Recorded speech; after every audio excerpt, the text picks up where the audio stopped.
The Adventures of Frank Race, starring Tom Collins.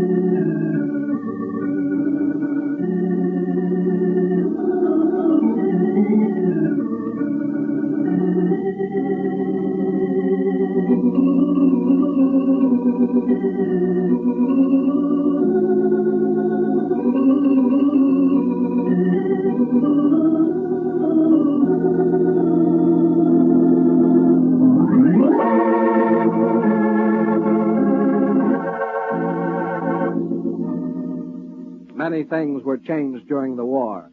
The face of the earth was altered, and the people of the earth changed.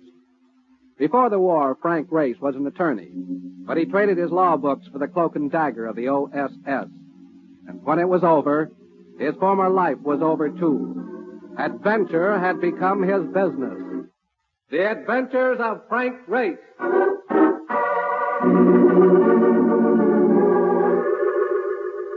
New York in the spring, just after a rain, with the sun sneaking a look at you now and then. Everything glistened, particularly the girls in those transparent raincoats. I was walking right alongside one of them, a blonde who was putting ideas in my head, when... Mr. Race! Frank Race! Hey! It was Mark Donovan, coming in fast as usual. I crawled into his cab, a vehicle that looked as though it must have gone through the Battle of the Bulge. I've been looking all over for you. Called, come to the apartment from Intercontinental Maritime Underwriters. A guy named Chalmers Latham. An interesting piece of news. Start beating those signals, Mark. A guy named Chalmers Latham. I remembered him from the Rotogravures. First family, good-looking, shoots golf along with the pros. Frank Merriwell in business. He drew salary as an executive vice president in charge of claims. And at the moment, he wasn't happy. I don't believe we've met before, Race. I don't believe so. I heard of you through McCormick, our chief adjuster. Attorney, aren't you? That's right.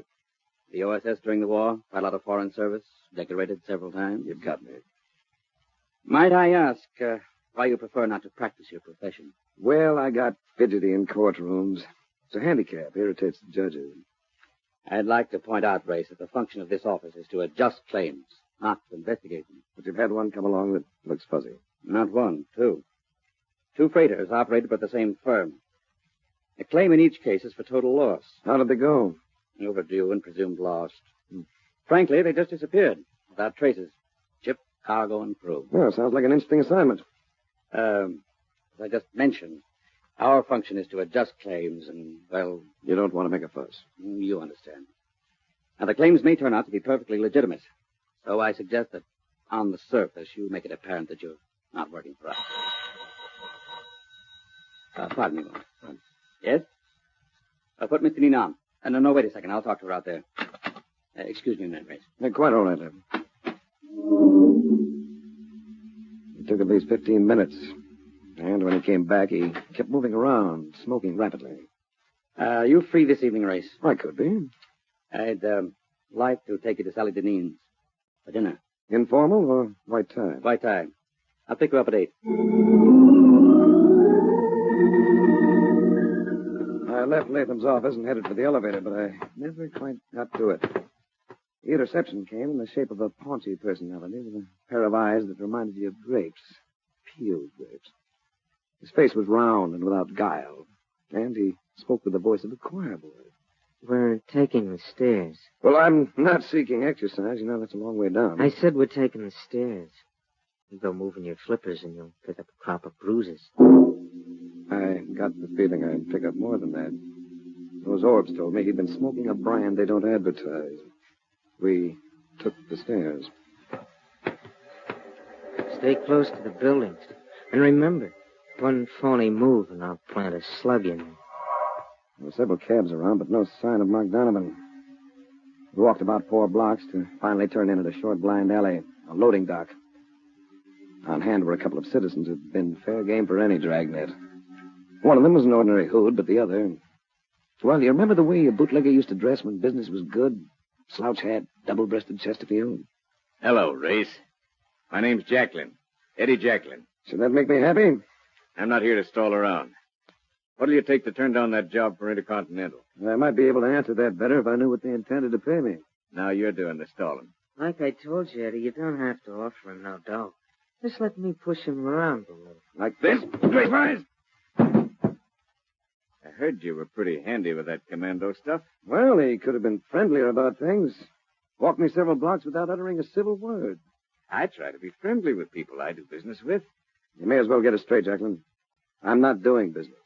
I had an idea you'd say that, so I made plans. With a 45 in your hand. I respect you. Nemo, flag us a cab. All right, Race. Drift toward the street. Jacklin gave the cabbie an east side address, and we lurched away.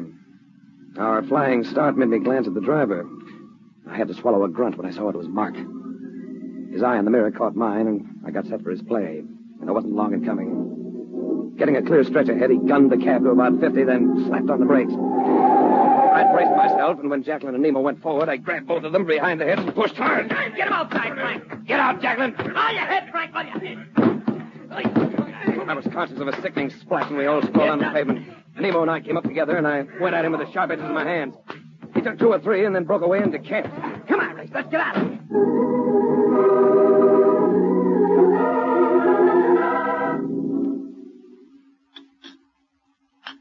Fine fare you turn out to be. Wait for me, says the man. That is the last I see of him. Well, if you'd been watching, you'd have seen me come out of that building with a gun barrel bruising my backbone. I took 5 minutes maybe to snag me a cup of coffee. How much coffee do you drink in a day? This is only my 9th cup. Since noon it is. Why don't you have some more? Mark, do you know about a family named Deneen? Oh, the big shots. Yeah, I know. Followed them around once or twice. There is a girl that's a pip. Do they own ships? That's right, sure. The girl and her brother had a big court fight in 44. Hit all the headlines. Some kind of battle about running a company. No, we weren't reading very many newspapers in 44. What is cooking on all this, anyway? Dinner. They're home this evening. On the way over, Latham had briefed me on the family, but at that, I wasn't quite prepared for the militant aunt who presided over the household. Miss Deneen's aunt, Carrie Farrell, must have been about 45. Complexion had the look of freshly stirred oatmeal. She spoke in tones that seemed to be directed at someone behind you, about 50 feet behind you. Carrie's Mr. Farrell always seemed to be smiling, apologetically, as though he felt himself to be a traitor to his sex because of being her husband. Race? Well, that's an odd name, isn't it? Has anyone ever told you that the race doesn't always go to the fleetest? I'm afraid that doesn't quite make sense, Carrie. Does to me. I'm sure it does to Mr. Race. Come along. Sally isn't here yet, but we won't wait for her. We were dabbling with a chocolate souffle, and I was wondering why Latham had bothered to set this up when she appeared in the doorway. You know, the loveliness of some women affects you gently, like the sampling of fine wine. With Sally Deneen, it reached out and took you by the lapels and said, "Look at me." She wasn't a blonde. She didn't need to be. Not with that coloring. Not with that thick, dusky hair. Her eyes were large and sultry. When they settled on me, I wasn't conscious of where I was. Hi, I'm late, everybody. Hello, Chalmers. What have you been doing lately? Fretting about your ships? Oh, bother the ships. Yeah, it simply amazes me the way you all accept the situation so resignedly. What else can we do, Chalmers? None of us here knows a thing about shipping. Bob does, or should. By the way, Sally, where is your brother? I thought he'd be here tonight. With me here? Don't be silly, darling. Well, I wanted to see him because, well, I'm going to be frank with you. I hate to have to do it, but I'm forced to investigate the loss of those 2 vessels. What? And we'll keep it as quiet as possible. And I gather that Mr. Race will do the investigating. Yes. Well, whatever you think best, darling. As Uncle Matt said, we know very little about shipping.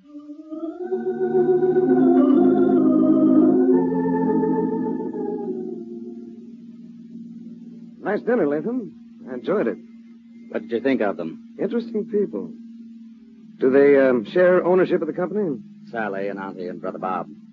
Farrell is in only to the extent of marriage. How are they financially? I'm not sure.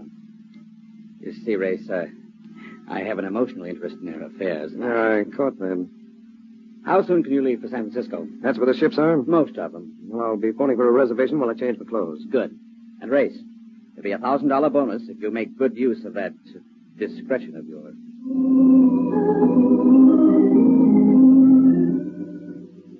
Frisco and fog.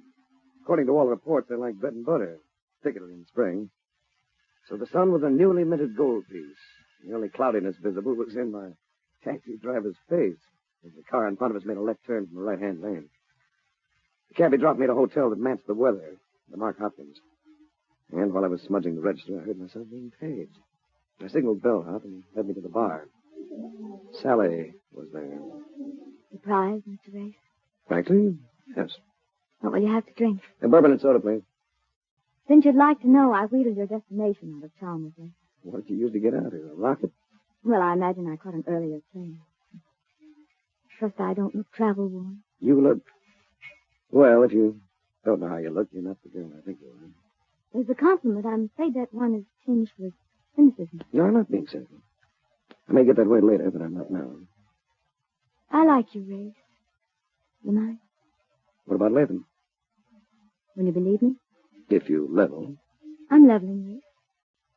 Chalmers doesn't know I'm not interested. It isn't my fault. That's good enough for me. Let's drink to the new cities. New acquaintances. Let's drink to ours.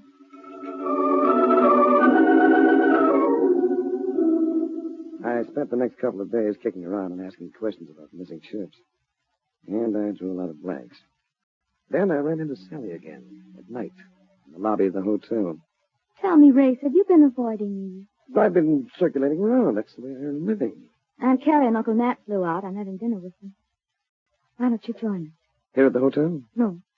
Well, we have a house out here that we keep open the year round. In Francisco. How about that? Oh, well, I'll enjoy that. But I'm afraid I'll be a little late. See, there's a ship in the harbor I want to have a look at. The Hackensack Victory. Oh, that's one of ours. I know. Maybe you'd like to go along. Couldn't we make it tomorrow? Let's make it tonight. Think of what it'll do for your appetite. You're a very persistent man. The Hackensack Victory is an exact counterpart of the two ships that disappeared. You don't have to come if you don't want to. I'll come.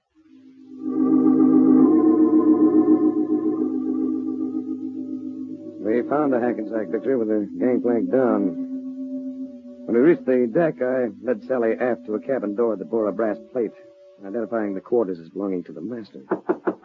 The captain may not like this. Don't happen to know him, do you? To the best of my knowledge, I've never even seen the man. Now, what do you want? Well, we just thought we'd like to have a look around. Now, we've got no time for sightseers. Captain, this is Miss Sally Deneen, one of the owners. Now, how would I know that? Maybe you'd like to see her drive this I'm not interested. I'm sorry, but you'll have to go ashore. I think we better do that, Race. He's perfectly within his rights. All right, Sally. If you say so. Oh, I'm starved. Wonder how far we'll have to walk to find a cab. You're starved, and I'm curious. What about? The world is full of sounds, mostly words. Your mind is watching while your ears listen. Surprising what people will tell you without intending to. Have I told you anything, Race? Without intending to? You didn't want me aboard that ship. Well, that's ridiculous. You know, there's something funny about it. About the master's cabin. They've been redecorating it. Did you notice it? All that cluster of wood shavings on the floor and the smell of paint. Maybe you didn't notice. Not particularly. They've been doing something to the ceiling beams. Now, why would they do that? Race, why don't you forget your job? She stopped as she said this. So I stopped, too. I reached out, took her by the shoulders. I didn't have to do anything else. Her arms went around my neck, and for a few minutes I did no thinking whatsoever. When we broke it up, Sally seemed a little shaky herself. It was nice, honey. I thought so, too. So we have that dinner now? If you don't mind, I'll pass it up for now. And in the meantime? I'm going back on that vessel.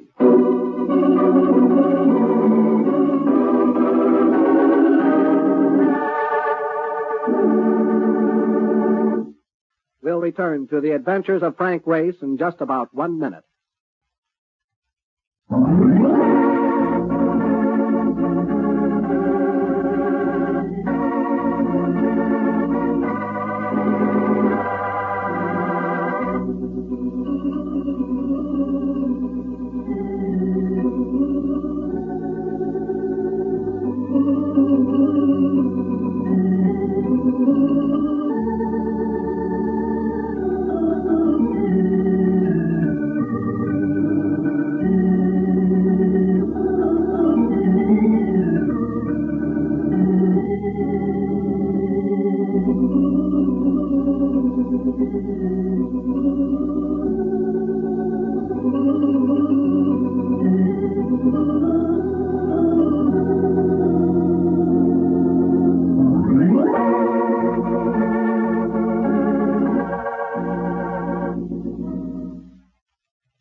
And now, back to the adventures of Frank Race.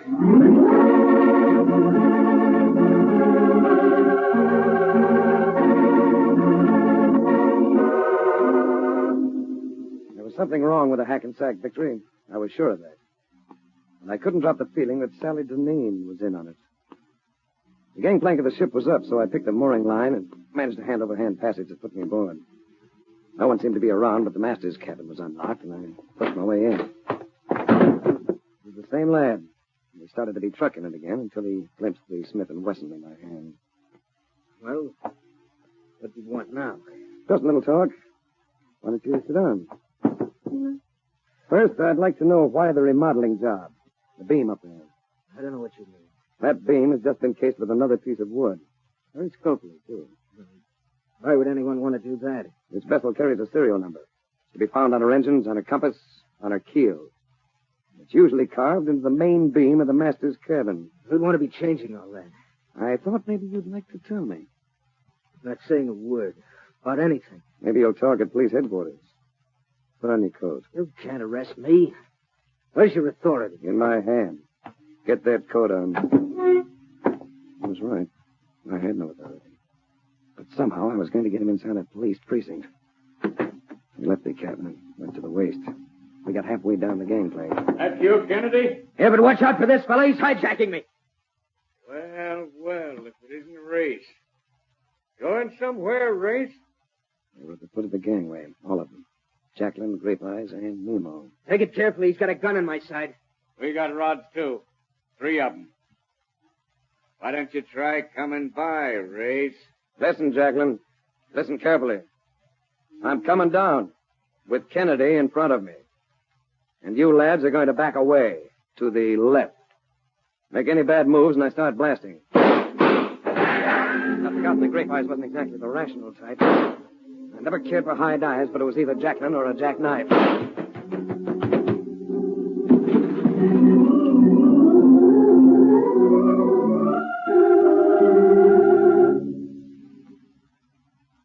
I must have been a sad sight parading around with that oil slick all over me.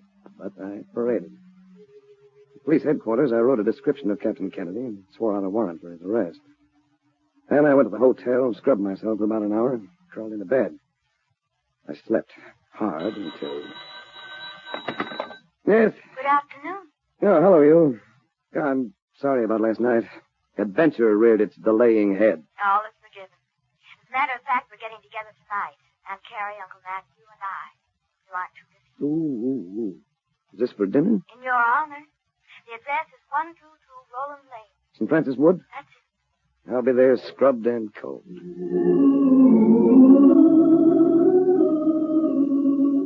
122 Roland Lane turned out to be an attractive sort of place. Monterey style. Not unusually large.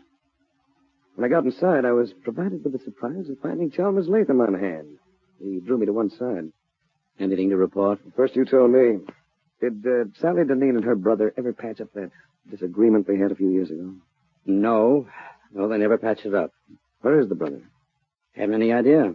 Does anyone have any idea? What are you getting at? If the brother were to die, would Sally come into any money? To the best of my knowledge, his will cuts her off for the customary $1. There's Carrie and Matt. I'll talk to you later. Well, what have you been doing with yourself, Mr. Race? Suppose I could say I've been looking for victory ships. Oh? Are there a lot of them?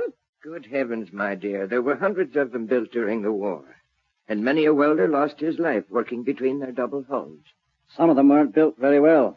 A number of them are broken apart at sea. That could have happened to ours, couldn't it, Race? Yeah. You look pensive, Race. Did you hear me? I said you look pensive. Yeah, it must be this cigarette. I'm trying a new brand. Oh, come now, Race. Or maybe it's because I just realized what happened to those two vessels. You what? All right, Race, let's have it. If you own ships insured for $250,000 apiece, it's sometimes profitable to collect that insurance, isn't it? Quite profitable. But it would be more profitable if you could collect the insurance and still have the ships, wouldn't it? More profitable and less open to detection. What are you driving at? Victory ships. And the fact that so many of them were built. Ships that are exact duplicates except for their registry. Some of them are worth $250,000. Others you can pick up as salvage for a few thousand. Please come to the point, Mr. Race. The Hackensack Victory was originally bought for a salvage price, wasn't it? I think so. I believe our company had it refitted. And that happens to be my point. The Hackensack Victory was never actually rebuilt. What? The Hackensack Victory isn't the Hackensack Victory at all. It's the Jackson Victory, one of the ships you were supposed to have lost. Why, you must be insane. And it makes quite a picture. You have a sound vessel insured for a fat amount. You buy a battered sister ship for a couple of dimes, sink it somewhere, then transfer its identity to the valuable ship and declare the good one lost. Sweet maritime racket for somebody. But who? Who among us would do a thing like that? I beg your pardon, madam. There's a phone call from Strace. It was the hotel, relaying a message from police headquarters. They picked up Kennedy and wanted me to come in and identify him. Sally had come to the phone with me, and I told her about it. Never mind calling a cab. We'll take my car. Come on. What could I say? We went to the car and blew out of there. Took me several minutes before I realized he was headed away from the city instead of toward it. And I let out a yelp. Just relax, Race, and everybody will be happy. Hey, you little ninny, what are you trying to do? I'm sorry, Race.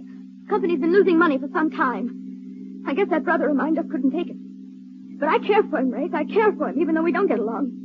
I care for him too much to see him disgraced. Hey, you little idiot, slow down. Don't move, Race. I'll wreck us if you do. I knew what I had to do. Grab the wheel with one hand and hit her with the other. It'd be touch and go, but...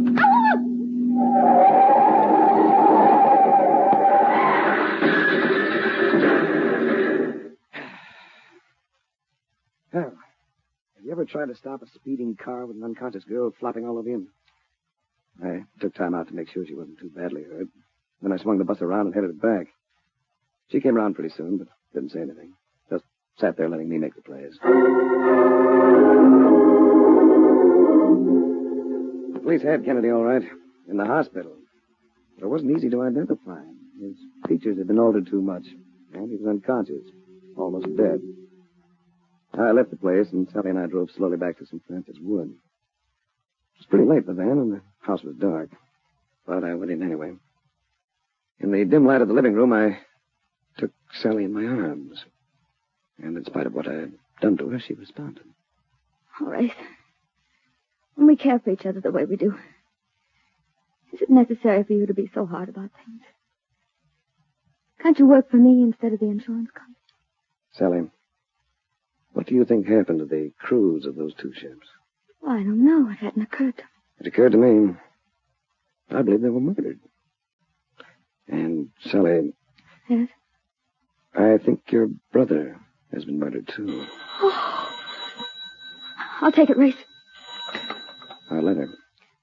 She needed something to concentrate on after a wallop like that. Quite a lot of conversation seemed to come from the other end. That's good. Finally, still holding the phone, Sally turned to me. It's the police. Captain Kennedy is regaining consciousness, but they don't expect it will be for long. They want to know if you have any suggestions. Yeah, let me have him. Hello. See if you can get a statement from him, will you, Inspector? And keep driving at him with one name, Matthew Farrell. Keep repeating it to him, and I think you'll blow the whole thing wide open. Oh, that's funny. What's the matter, Race? The line seems to have gone dead. It's been dead for several seconds, Race. I cut it just before you offered my name to the police. Uncle Matt! He stood there fully dressed and was gripping what seemed to be a Luger, gripping it steadily. What made you suspicious, Race? In New York, you said you knew nothing about shipping. Tonight, you spoke of welding double hulls. And then I imagine there's a will, isn't there? Bob Dineen's will, leaving his share of the company to you and your wife. My wife had nothing to do with it. No, I can believe that. And you're going to have nothing to do with it. Either of you. I'm sorry, Sally. Oh. He had a gun on me, but he was looking at Sally. There was a chance I had to take. I dove at him. Hey! It's all right. Oh, he's... Dead. Yes. Had to be him. Us. Oh, Ray! Yes, Sally. I know. Violence isn't part of your world, is it? You really don't have any courage. We were all right. Until you came. I'm sorry to disturb your sheltered little world, Sally. But hiding from things doesn't make it a better world than mine. Maybe we'd better take a rain check on each other. And, give Chalmers Latham a message for me, will you? Just tell him there's no charge. This one is on me.